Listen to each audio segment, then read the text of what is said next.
changed the system so that all the grapple moves are mapped to the right analog stick this year, for both the PS2 and for the Xbox 360. So a simple flick of the analog stick in any direction will execute a grapple move right away. So it's really easy to pick up and play, and also makes it very intuitive when it starts to get into our ultimate control moves. These moves are really cool. These are our kind of showboating, high-power moves that let you take the control and we put it right into the player's hands. So what that means is that we have moves like the military press, where you get your player up into this position up here, and now you get to control it with the right analog stick. That means you can decide how many presses you want to do, you can taunt there, you can walk around the ring, you can decide to walk over the ropes and throw them outside the ring. So you can get people in these moves during a Royal Rumble match, say, walk over the edge and throw them right out of the ring, easily, just like that. So that's our second big feature. Our third one has to do with using the environment. We really want to push that this year. That means you can use any part of the environment, inside and outside the ring, to inflict damage on your opponents.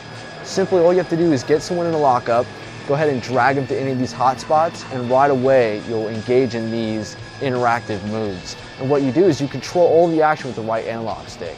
So for example, you drag your opponent over to the steps, you go ahead and decide how many times you want to smash his head into the steps. And it's all controlled using the right analog stick. And then a last big feature for us is the fighting the crowd area this year. This lets the action spill over into the crowd, and we'll have a fully loaded, hardcore brawl area with tons of weapons littered all over the area. We'll have a lot of environmental interaction you can do with those, a lot of props. So it's really a no-holds-barred fighting area that's brand new. Graphically on the PS2, we really pushed the limits, and we really had great superstar models, and we were just so excited to get onto the 360 now, the next generation consoles, so that we can start to push it, just start over from scratch and start to push on with what we can do on those consoles. So we really have some amazing looking superstar models this year.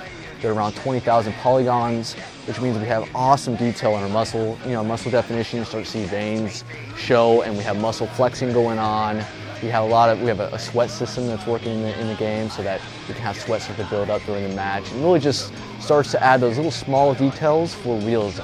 The game was very arcadey, very twitchy. There was only one reversal button back in the day in the Smackdown series. So I really wanted to push the sports element of it, add a lot more strategy to it. So when I was working in production, I really wanted to bring in stuff like superstar attributes. So now the characters start to get more defined, and you had their abilities brought out in the game. We didn't have that before. It was more arcade style. And I wanted to start to push some of the sports aspect as far as momentum in the match and stamina, so you just can't run around doing all types of different moves without any kind of repercussions. I cringe every single time I read fan boards and the fans are complaining about certain maybe gimmicks being outdated, certain costumes, and I really feel for them. And I'm a WWE fan at heart, so I really want the same things to be updated. So it's really a long process. There's a WWE approval process. We work with them. There's a lot of planning ahead of time. We have to decide what storylines we're going to have, who we're going to record for VO, mocap. So a lot of things go in there, and we try to be as up to date as possible. The past year's Xbox games, I shouldn't say weren't great. I thought they were really good, but they didn't really step it up to the next level. And for the Xbox 360, the great console that it is, we want to bring our flagship franchise to that console and show Xbox gamers how fun wrestling games are. Even fans that don't even watch WWE, how great of a game this is, how great of a party game it is to get your buddies together and play WWE Smackdown vs. Raw. So that's the main reason we wanted to bring the game to the Xbox 360 console.